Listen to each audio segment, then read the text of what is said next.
रात्रीची जेवणं झाली होती. भिंतीवरच्या घड्याळात 9:30 झालेली होती. ट्यूबलाईटच्या दुधेरी प्रकाशानं बैठकीची खोली उजळून निघाली होती.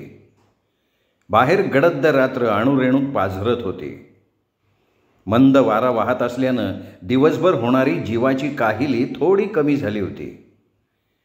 आकाशात दूरवर इवल्याशा दिसणाऱ्या चांदण्या लुकलुकत होत्या.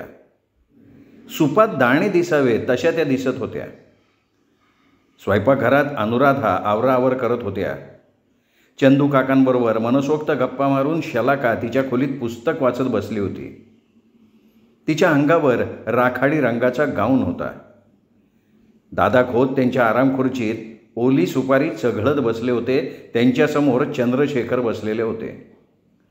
दोघेही एकमेकांकडे बघत विचार करत होते. आज कितीतरी वर्षांनी ते दोघं दिवाणखान्यात असे निवांत आमने सामने बसलेले होते. याच दिवाणखान्यात नाना हातात छडी घेऊन त्यांना अभ्यास करायला बसवेत. एकदा चंद्रशेखरला नानांनी दिलेलं गणित सोडवता आलं नाही तेव्हा नानांनी त्याला झुमराखाली पायाचे अंगठे धरायला लावले होते आणि तो हालू नये म्हणून त्याच्या पाठीवर फुटपट्टी ठेवली होती. त्याचं ते ध्यान बघून दादा खोत दगडी पाठीच्या आड तोंड लपवत खी खी करत हसत सुटले होते. तेव्हा चंद्रशेखरला त्यांचा फार राग आला होता. त्या दिवसापासनं त्याचं शिक्षणावरचं मन उडालं ते कायमचं. चंद्रशेखरनं त्या घटनेची आठवण झाली आणि त्यामुळे त्यांच्या डोळ्यात टचकन पाणी आलं. दादा खोतांच्या नजरेतनं ते सुटलं नाही. दादा खोत त्यांना म्हणाले, अरे चंदू, रात्री डोळ्यातनं पाणी काढणं बरं नाही. दादा, अरे मला बाबांची आठवण झाली, मी तरी काय करू सांग ना. आता डोळ्यातून पाणी काढायला आपण लहान होत का रे? आता आपण दोघंही म्हातारे झालो आहे. दुःख मनात लपवून ठेवायचं असतं आणि सुख तोंडावर दाखवायचं असतं. मी तुझ्यापेक्षा वडील असलो तरी माझ्यापेक्षा तुला दुःख सहन करायची कला चांगली अवगत आहे. जीवनाला अध्यात्माची जोड देऊन तो आयुष्यभर दुःखाचं मूळ शोधण्याचा प्रयत्न केला आहेस. दादा, तुझं म्हणणं खरं आहे, पण तरी मी एक सामान्य माणूस आहे. मला सुद्धा मन आहे. तुझ्या म्हणण्याप्रमाणे मी जरी आयुष्यभर दुःखाचं मूळ शोधायचा प्रयत्न केला असला तरी त्यात मी अजून यशस्वी झालेलो नाही आहे. मी स्वतःला पूर्णपणे जिंकू शकलेलो नाही आहे. मला तुझ्यासमोर हे प्रांजळपणे कबूल करायला लागेल. चंदू, तू हे घर सोडून गेल्यावर आईने अन्न पाणी सोडलं होतं. आम्ही सगळे थोड्या दिवसांनी सावरलो, पण तिला त्या धक्क्यातून सावरायला बराच कालावधी लागला होता. तिने एकसारखा तुझा धोशा लावला होता. चंदू, तू घर सोडून गेल्यावर गावोगाव फिरला असशील, अनेक संकटांचा तुला सामना करायला लागला असेल. त्या तुझ्या आठवणी मला सांगशील? दादा, म्हणजे तुला माझी जीवन कहाणी ऐकायची आहे? हो. घर सोडल्यानंतर आपण किती दुःख सहन केलं, किती अडचणींना तोंड दिलं, हे सगळं दादा खोतांना सांगायची चंद्रशेखरला सुद्धा इच्छा होती. त्याची इच्छा आता दादा खोतांच्या तोंडातनं बाहेर पडली होती. त्यामुळे त्यांना थोडं बरं वाटलं. चंद्रशेखरनं दीर्घ निश्वास सोडला आणि गूढ गंभीर वातावरणात बोलायला सुरुवात केली. दादा, मी शिकून तालुक्याचा मामलेदार व्हावा अशी बाबांची इच्छा होती, पण माझं मन पुस्तकी शिक्षणातनं उडालेलं होतं. माझी ओढ आध्यात्मिक क्षेत्राकडे होती. हे विधिलिखित असावं असं आता मला वाटतं आहे. घरातून जायच्या आधी 3-4 दिवस मी खूप अस्वस्थ होतो. तू मला त्याबद्दल 2-3 वेळा विचारलं तर मी तुला माझं पोट दुखतं आहे असं खोटंच सांगितलं, कारण तुला माझा संशय येऊ नये म्हणून. मी तुला पळून जाणार आहे असं नुसतं सांगितलं असतंस तरी तू मला जाऊ दिलं नसतंस याची मला खात्री होती, म्हणून मी तुला त्याचा थांगपत्ता लागू दिला नाही. तुम्ही मला सगळीकडे शोधत होतात, पण मी तुम्हाला सापडलो नाही. कसं सापडणार? तुम्ही मला आपल्या पाहुण्या रावळ्यांच्या गावी शोधत होतात आणि मी घरातनं बाहेर पडलो तर थेट बंदरावर जाऊन पोचलो. कुठे जायचं आहे हे मला त्यावेळी माहीत नव्हतं. फक्त दूर निघून जायचं एवढंच ठाऊक होतं. तुला आणि मला खाऊसाठी बाबा पैसे देत ते मी तुझ्या नकळत साठवून ठेवले होते. लॉन्चमध्ये बसलो आणि 1 आण्याचं तिकीट फाडून अंजनवेल बंदरावर उतरलो. तिकडे पाहिलं तर मच्छीमारी होड्या समुद्राच्या पाण्यावर तरंगत होत्या. शेकड्याने होड्या होत्या. बंदरावर उतरल्यावर मी भांबावून गेलो. काळा रोम चेहऱ्याचे, कमरेला रंगीबेरंगी लुंगी लावलेले भोई धांदलीनं इकडे तिकडे जात होते. काही जण एका झोपडीबाजा हॉटेलात चहा भजी खात गप्पा मारत होते. मी त्या हॉटेलजवळ थांबून बराच वेळ उभा राहिलो होतो. तेव्हा त्या ढेरपोट्या हॉटेल मालकाला माझ्याबद्दल काहीतरी शंका आली. माझी चौकशी करत त्याने मला विचारलं, नाव काय तुझं? चंद्रशेखर. कुठून आला? केळशीहून. मी खोटंच सांगितलं होतं. आता तुला कुठे जायचं आहे? राजापूर. मी परत खोटं बोललो. कशाला जायचं आहे? खोटं बोललं की पुढे अनेक प्रश्नांची त्याच्याकडनं विचारणा होणार हे मला ठाऊक होतं आणि त्याची तयारी मी माझ्या मनात आधीच करून ठेवली होती. त्याच्या समाधानासाठी मी त्याला म्हणालो की काका, आमची घरची परिस्थिती गरिबीची आहे, म्हणून मला माझ्या आईवडिलांनी शिकण्यासाठी माझ्या मामाकडे ठेवलं होतं. तिथे माझा मामा मामी छळ करत होते. माझ्याकडनं घरातली कामं करून घेत होते. जेवायलासुद्धा पोटभर देत नव्हते. मी अभ्यासाला बसलो की त्यांना माझा राग यायचा. ते मला सहन झालं नाही, म्हणून मी माझ्या आईवडिलांकडे निघालो आहे. मी त्याला थाप मारली, पण माझ्या सुदैवानं ती थाप लागू पडली. त्याला माझी दया आली. मला जवळ घेऊन तो म्हणाला, तुझे मामा मामी फार वांगाळ आहेत. मग त्यांनी मला त्याच्या हॉटेलमध्ये पोटभर खायला घातलं. पोट भरल्यावर मी त्याला भीतभीत विचारलं की काका, तुम्ही मला तुमच्या हॉटेलात थोडे दिवस कामाला ठेवून घ्याल का? माझ्याकडे जायला पैसे नाही आहेत काका. तर तो म्हणला, तू काय काम करणार? तुझा जीव लहान. मी म्हणालो, काका तुम्ही सांगाल ते काम करीन. कब्बशा विसळीन, पाणी आणीन, झाडू मारीन. काका अडचण आहे माझी, तुम्ही नाही म्हणू नका. मी त्याला गयावया केली. त्याच्यावर त्यांनी मला तिथे राहायची परवानगी दिली. मी त्याच्या हॉटेलमध्ये जवळजवळ 1.5 महिना काम केलं. त्याच हॉटेलात झोपायचो. समुद्राची गाज ऐकू यायची. समुद्राच्या पाण्यात भोई रात्रभर मासेमारी करत किनाऱ्यावर आले की त्यांची बोलणी कानावर पडायची. त्यांचं बोलणं ऐकायला बरं वाटायचं. त्यांच्या भाषेला एक गोडवा होता. उजाडलं की होड्या, लॉन्च ताज्या म्हावऱ्यानं गच्च भरलेल्या बघायला मिळायच्या. जणू त्यात रुपेरी चांदीची रास पडलेली असायची.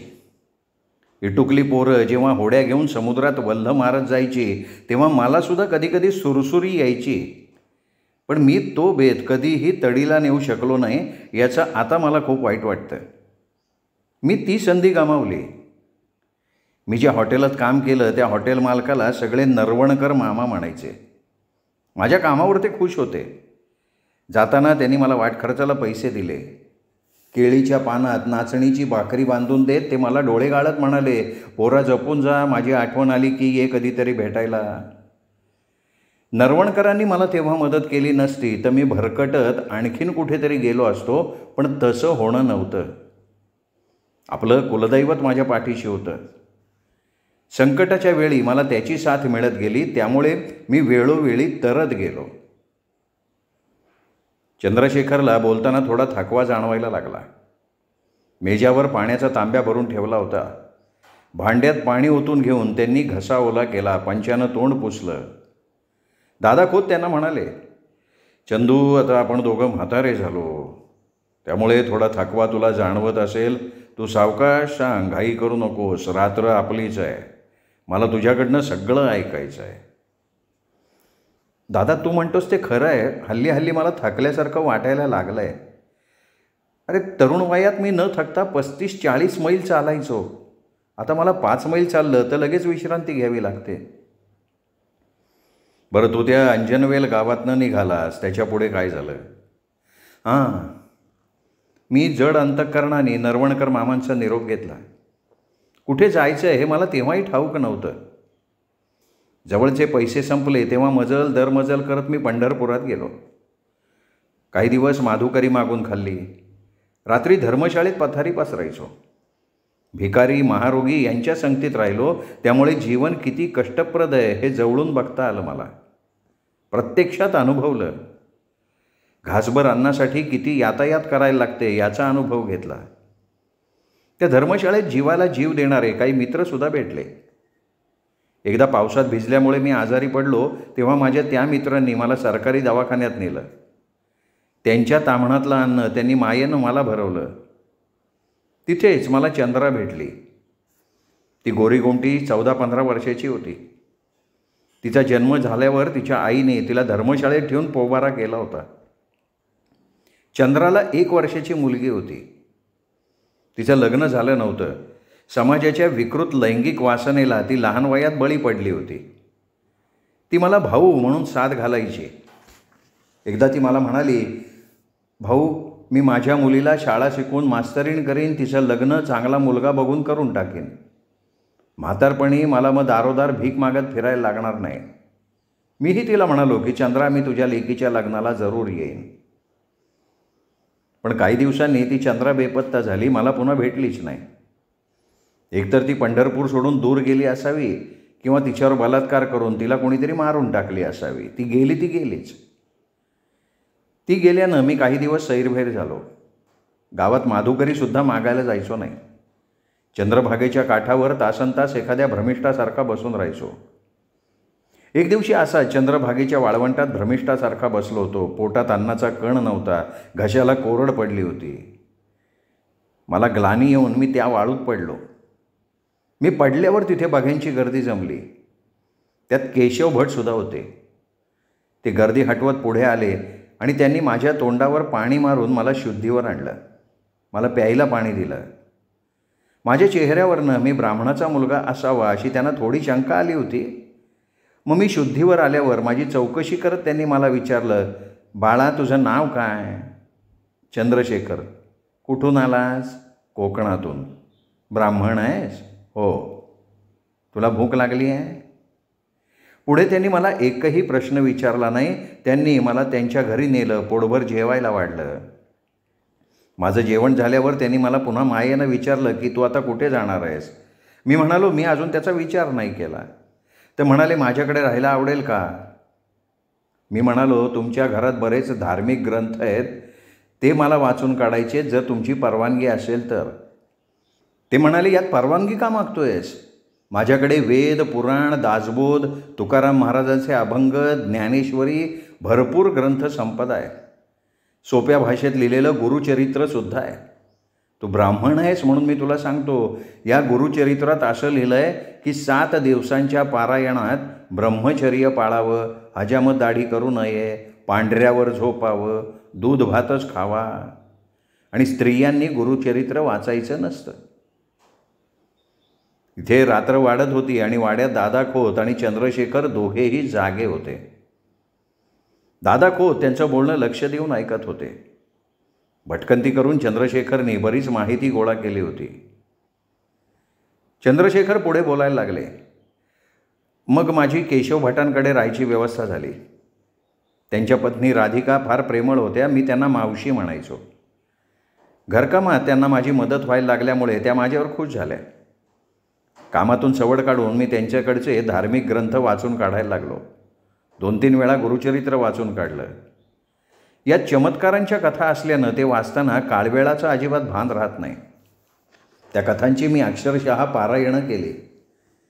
पत्नीनं कसं वागावं याबद्दल 31व्या अध्यायात म्हटलं आहे की पुरुष भाग्यहीन, अनाचारी, दुष्ट, नपुसक, व्याधिग्रस्त असला तरी त्याच्या पत्नीने त्याला पूज्य मानावं. पतीला टाकून बोलणाऱ्या स्त्रीला श्वानयोनीत जन्म येतो.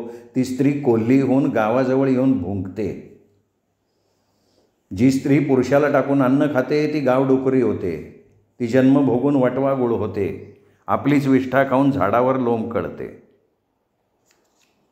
गावात लग्न, मुंज, सत्यनारायणाची पूजा असेल तेव्हा मला ते सोबत घेऊन जात. 5 वर्ष राहिलो मी त्यांच्याकडे.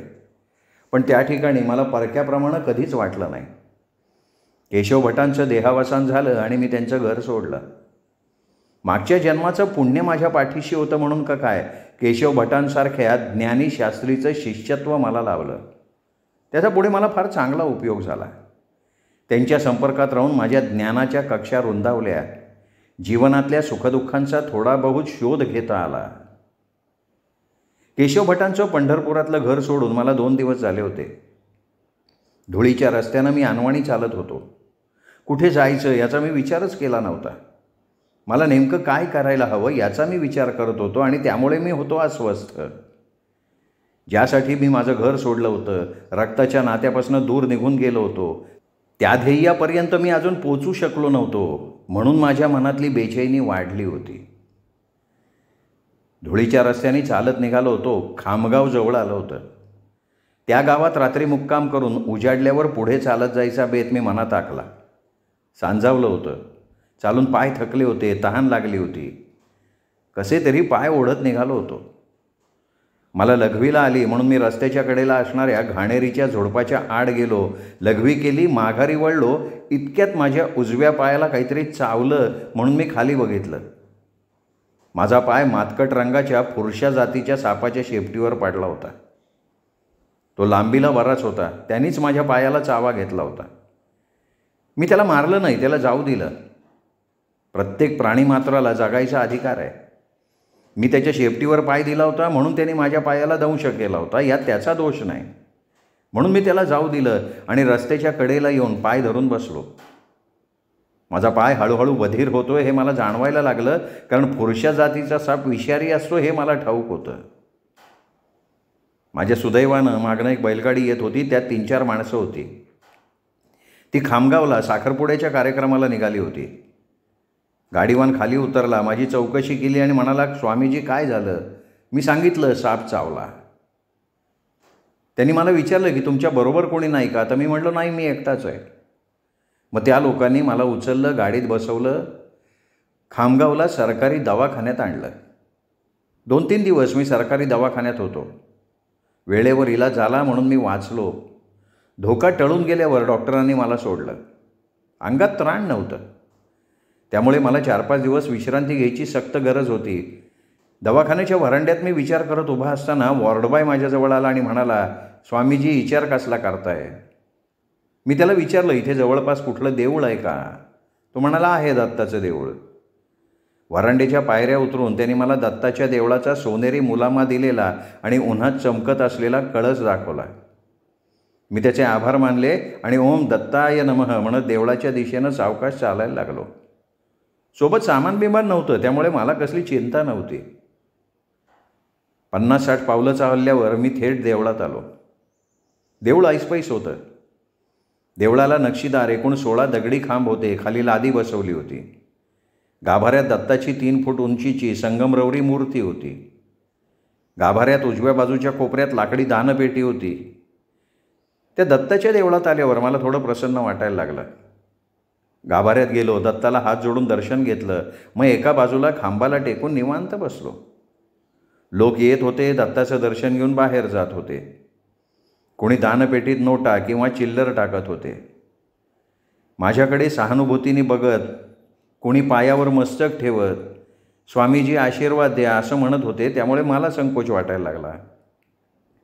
काही जण प्रसाद म्हणून मला फळं देत, त्यामुळे माझी चंगळ झाली. 3-4 दिवसात मी ठणठणीत बरा झालो. अंगात थोडी शक्ती आली. दत्ताच्या कृपेनं माझे 4 दिवस फार मजेत गेले, त्यामुळे मी मनातनं खुश झालो होतो. त्या दिवशी सोमवार होता. मी दगडी खांबाला टेकून विचार करत होतो. उजाडल्यावर मी देऊळ सोडायचा विचार पक्का केला आणि रात्र झाल्यावर लादीवर आडवा झालो.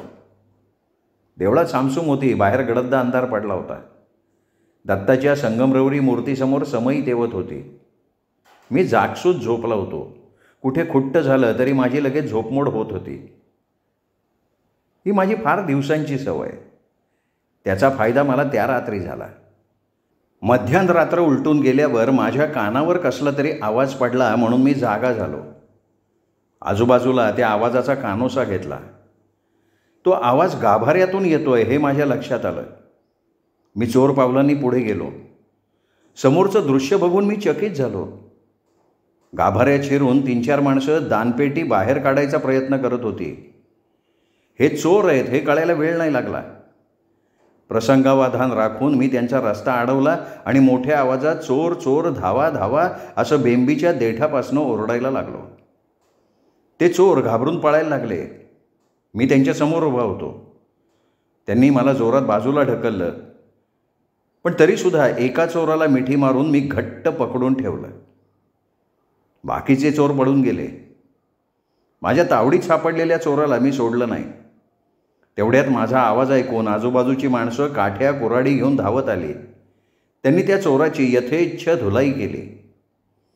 त्या चोराच्या नाकातोंडातनं रक्त येऊ लागल्यावर मी त्या प्रक्षुब्ध जमावाला हात जोडला, विनंती केली, म्हणालो, याला तुम्ही मारू नका, तो मरून जाईल, तुम्ही त्याला पोलिसांच्या हवाली करा. माझं बोलणं त्या लोकांनी ऐकलं. त्यांनी त्या चोराला रक्तबंबाळ करून पोलीस स्टेशनला नेलं. उजाडल्यावर मी तिथून निघायची तयारी करायला लागलो. तेवढ्यात देवळातला पुजारी माझ्याजवळ आला. माझे आभार मानले त्यांनी आणि मला म्हणाला, स्वामीजी, तुमच्यामुळे रात्री देवळातली दानपेटी वाचली.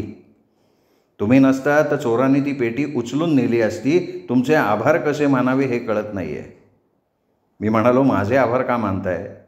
आभार मानायचे तर त्या दत्ताचे आभार माना, त्यांनी मला जागं केलं, नाही तर चोर दानपेटी घेऊन गेलेच असते ना. तो म्हणाला, दत्तानी तुम्हाला जागं केलं हे ठीक आहे, पण तुम्ही धाडस केलं नसतं तर. त्याचं बोलणं ऐकलं आणि मी फक्त हसलो. पुढे मी काही बोलू शकलो नाही. ते माझ्या चेहऱ्याकडे बघत उभे होते. मला देवळातनं बाहेर पडायचं होतं. त्याआधी मला दत्ताचं गाभाऱ्यात जाऊन दर्शन घ्यायचं होतं.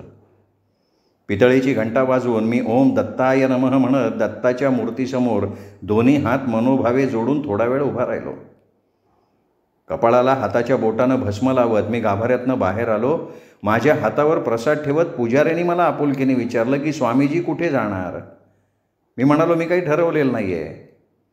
तर तो मला म्हणाला की स्वामीजी, इथून जवळ सत्यानंद महाराजांचा आश्रम आहे, त्या आश्रमात तुमच्या राहायची सोय होऊ शकेल. या सगळ्या पंचक्रोशीत सत्यानंद महाराजांचा बोलबाला आहे, म्हणून मी त्यांचं नाव तुमच्या कानावर घालतोय. पुजाऱ्याचं बोलणं ऐकून मी थोडा विचार केला. म्हटलं, वणवण भटकत फिरण्यापेक्षा सत्यानंद महाराजांच्या आश्रमात थोडे दिवस राहून अनुभव घेऊ. चांगलं वाटलं तर तिथे राहू, नाही तर लगेच निघून जाऊ. आपल्यावर काय कोणाचं बंधन नाही, आपण आपल्या मर्जीचे मालक आहोत. मी म्हणालो, मी थोडे दिवस त्या आश्रमात राहतो. हा आश्रम आहे कुठे? तर ते म्हणाले, स्वामीजी, गाडी रस्त्यानं पुढे 1-1.5 किलोमीटर चालत जा, उजवीकडे पाटी दिसेल, त्या पाटीवर लिहिलेलं आहे सत्यानंद महाराजांच्या आश्रमाकडे. आश्रमाकडे जाणारी पायवाट खाचखळग्याची आहे. ती जंगलाकडे जायची पायवाट सोडू नका. तुमचं त्या आश्रमात चांगलं स्वागत होईल याची मला पूर्ण खात्री आहे. मी त्यांचे आभार मानले आणि तिथनं निघालो. एकला चलो रे असं म्हणत मी वाटेला लागलो. गाडी रस्त्यानं चालत होतो. 4-5 दिवस दत्ताच्या देवळात होतो. त्याआधी सर्पदंश झाल्यानं 3 दिवस सरकारी दवाखान्यात राहून उपचार घेत होतो. या 7-8 दिवसात माझी चालायची सवयच मोडली होती. त्यामुळे चालताना मला थोडा त्रास जाणवत होता. शरीराचे अति लाड केले की त्याचा असा त्रास होणार हे मला चांगलं माहिती होतं. मी पोटऱ्या दुखेपर्यंत रेटून चालायला लागलो. गाडी रस्त्याला उजव्या बाजूला असणारी मोठी पाटी बघून सरळ सत्यानंद महाराजांच्या आश्रमाकडे जाणारी पाऊलवाट धरली. ती पाऊलवाट खाचखळग्याची होती, मळलेली होती. आजूबाजूला आकाशात झेपावणारी उंच झाडं दिसत होती. हेळा, किंजळ, शिवण, पळस, नानेटा, पांगेरा, वड, पिंपळ इत्यादी जंगली झाडांनी अवघा परिसर व्यापून गेला होता. ती हिरवीगार झाडं बघून डोळ्यांना आगळं वेगळं सुख मिळत होतं. त्यावेळी मला तुकोबांचा अभंग आठवला, वृक्षवल्ली आम्हा सोयरे वनचरे. तो अनुभव मला त्या क्षणी आला. एक छोटा नाला ओलांडून मी सत्यानंद महाराजांच्या आश्रमाजवळ आलो. आश्रमाच्या परिसरात नीरव शांतता नांदत होती. झाडावरच्या पक्ष्यांचा किलबिलाट तेवढा कानावर पडत होता. गवत आणि पेंढा वापरून आश्रमाचं छप्पर तयार केलं होतं. कुडाच्या भिंती होत्या. शेणानं जमीन सारवून अंगणात छान रांगोळी काढली होती. आश्रमाचा तो सुंदर परिसर बघून मला प्रसन्न वाटायला लागलं, जणू इतके दिवस मी त्याचाच शोध घेत होतो. आश्रमाच्या फाटकाजवळ उभं राहून तो सुंदर परिसर डोळे भरून पाहत असताना एक भगवी कफनी घातलेला सेवेकरी माझ्याजवळ आला आणि मला म्हणाला, स्वामी सत्यानंद महाराजांच्या आश्रमात आपलं हार्दिक स्वागत आहे. मी त्याला म्हणालो, मला महाराजांचं दर्शन घ्यायचं आहे. तो म्हणाला, या तर आधी. मी त्या सेवेकराच्या मागून भूल दिल्याप्रमाणे आश्रमात गेलो. एका खोलीत त्यांनी माझी बसायची व्यवस्था केली. मला प्यायला पाणी आणून दिलं. चालत आल्यामुळे मला खूप तहान लागली होती. पाणी प्यायल्यानंतर मला बरं वाटायला लागलं. कुडाच्या भिंतीतून छान वारा येत होता. पक्ष्यांचे वेगवेगळे कानाला गोड वाटणारे आवाज ऐकू येत होते. आश्रमात येऊन मी स्वतःला विसरून जातो का काय अशी मला शंका यायला लागली. निर्भय चिंतामुक्त वातावरणानं माझ्या मनावर जादू केली होती. एका तबकात माझ्यासमोर ताजी फळं ठेवत तो सेवेकरी मला नम्रपणे म्हणाला की स्वामीजी, महाराजांची ध्यानधारणा सुरू आहे, ती 2 तासांनी संपेल. यावेळी त्यांना कोणी व्यत्यय आणलेला चालत नाही. त्यांची ध्यानधारणा संपली की मी त्यांची तुमच्याबरोबर भेट घडवून आणतो. प्रवास करून तुम्ही दमून गेला असाल, फलाहार करा, थोडा आराम करा. त्यांनी मला विचारलं की स्वामीजी, आपल्याला प्रवासात काही त्रास नाही ना झाला? मी त्याला म्हणालो, आश्रमाकडे येणारी पाऊलवाट चांगली नाही आहे, ती तेवढी दुरुस्त व्हायला हवी. तो म्हणाला, ती वाट मुद्दाम दुरुस्त नाही करत. मी आश्चर्याने विचारलं, का बाबा दुरुस्त का नाही करत? तर तो म्हणाला, स्वामीजी, आपल्याला माहीत नाही म्हणून सांगतो. महाराजांचं असं म्हणणं आहे की ज्याला माझं दर्शन मनापासून घ्यायची इच्छा आहे, तो जीवाला त्रास घेऊनच या आश्रमाकडे येईल. ज्याला त्याचा त्रास होईल तो निम्म्या वाटेतनं माघारी फिरेल. तो माझा खरा भक्तच नाही. मी म्हणालो, छान, हे मला माहिती नव्हतं. तो पुढे म्हणाला, महाराजांनी 2 दशकं एका गुहेत तपश्चर्या केली आहे. या 2 दशकात त्यांनी कधीही शिजवलेलं अन्न खाल्लं नाही. जंगलातली फळं खाऊन त्यांनी तपश्चर्या केली. जंगली प्राणी, जहरी सर्प यांच्या सानिध्यात राहिले. नंतर त्यांच्या गुरूंनी त्यांना दृष्टांत दिल्यावर गुहेचा त्याग करून ते या आश्रमात येऊन राहायला लागले. हा आश्रम त्यांनी स्वतः बांधला आहे. त्यालाही आता 30-35 वर्ष झाली. मी माझ्या माहितीसाठी त्याला विचारलं की आश्रमात आता किती माणसं राहतात? तर तो म्हणाला, आधी या आश्रमात महाराज एकटेच राहत होते. नंतर जीवनाला वैतागलेले आणि मग महाराजांचे निस्सीम भक्त झालेले त्यांच्याजवळ आले. महाराजांनी त्यांना अंतर दिलं नाही. आता 14-15 माणसं राहतात इथे आत. त्यात काही महिलासुद्धा आहेत. मी म्हटलं, आणि ह्या सगळ्याचा खर्च? तर तो म्हणाला, ईश्वर कृपेनं सगळं काही अजूनपर्यंत ठीक चाललं आहे. महाराजांचे भक्त सर्वदूर पसरलेत, ते काहीही कमी पडू देत नाहीत. महाराज पैशाच्या स्वरूपात दिलेली भेट स्वीकारत नाहीत, म्हणून त्यांचे भक्त धान्य आणून देतात. आश्रमाच्या गोशाळेत गाई म्हशी आहेत, त्यामुळे रोज ताजं दूध मिळतं. चिक्कू, रामफळ, सीताफळ, पेरू, केळी इत्यादी फळांची झाडं आश्रमाच्या परिसरात आहेत. गोड पाण्याची विहीर आहे. आश्रमाचा संपूर्ण परिसर 4 एकरांचा आहे. मी विचार केला की मी चुकीच्या ठिकाणी अजिबात आलेलो नाही. इथे जगण्याला शिस्त आहे. आश्रमात राहणारी माणसं स्वतः जगतात, दुसऱ्याला जगायला मदत करतात. आश्रमाची माहिती पुरवणारा सेवेकरी सहज बोलावं तसं माझ्याशी बोलत होता. त्याच्या बोलण्यात आत्मप्रौढी नव्हती, तर नम्रपणा होता. मला त्याचं बोलणं मनापासून आवडलं. आम्हा दोघांमधल्या अविश्वासाच्या भिंती गळून पडल्यामुळे वातावरणात मोकळेपणा आला. नदीचं मूळ आणि ऋषीचं कुळ कधी विचारू नये असं म्हणतात. मी त्या सेवेकऱ्याला महाराजांची वैयक्तिक माहिती विचारण्याचा मोह आवरला. आश्रमात आल्याचा मला आता आनंद वाटायला लागला होता. या ठिकाणी जेवढी पवित्रता, स्वच्छता जोपासली जात होती, तेवढी कुठेही जोपासली जात नसावी असं मला वाटायला लागलं. माझ्यापुढे थोडं झुकून सेवेकरी तिथून जाताना मला म्हणाला, स्वामीजी, तुम्ही सावकाश फलाहार करा, मला गोशाळेत जायचं आहे. थोड्या वेळाने मी पुन्हा येईन. तेव्हा महाराजांची ध्यानधारणा संपली असेल, मग मी महाराजांच्या भेटीला तुम्हाला घेऊन जाईन. माझी रजा घेऊन तो सेवेकरी गोशाळेकडे निघून गेला. मी तिथली प्रत्येक वस्तू न्याहाळत ताजी गोड फळं खायला लागलो. कित्येक दिवसात मला अशी ताजी फळं खायला मिळाली नव्हती. त्या आश्रमात मला ती संधी मिळाली होती. काचेच्या कपाटात धार्मिक पुस्तकं होती. एका कोपऱ्यात वीणा, टाळ, मृदंग, ढोलकी, हार्मोनियम इत्यादी भजनाचं साहित्य ठेवलं होतं. एका काचेच्या कपाटात सत्यानंद महाराजांना मिळालेल्या किमती भेटवस्तू ठेवल्या होत्या. त्यात नटराजाची ब्रॉन्झची एक सुंदर मूर्ती होती. मी ती बघून अचंबित झालो. कुडाच्या भिंतीवर पंडित जवाहरलाल नेहरू आणि महाराजांचा एक फोटो काचेच्या चौकटीत लावला होता. पंडित नेहरू आश्रमात येऊन त्यांनी महाराजांची सदिच्छा भेट घेतली होती, त्यावेळेचा तो फोटो. बघता बघता मी त्या तबकातली फळं खाऊन संपवली. याचं मला नंतर आश्चर्य वाटायला लागलं. माझं पोट गच्च भरलं होतं आणि माझं मन एका अनोख्या बेहोशीत पिसाप्रमाणे हवेत तरंगायला लागलं होतं. श्रोते हो, रामचंद्र नलावडे लिखित खोत या कादंबरीचा हा भाग इथेच संपला. पुढचा भाग ऐकण्यासाठी उद्या भेटूया दीपक रेगे कथाकथन चॅनलवर. तोपर्यंत नमस्कार श्रोते हो.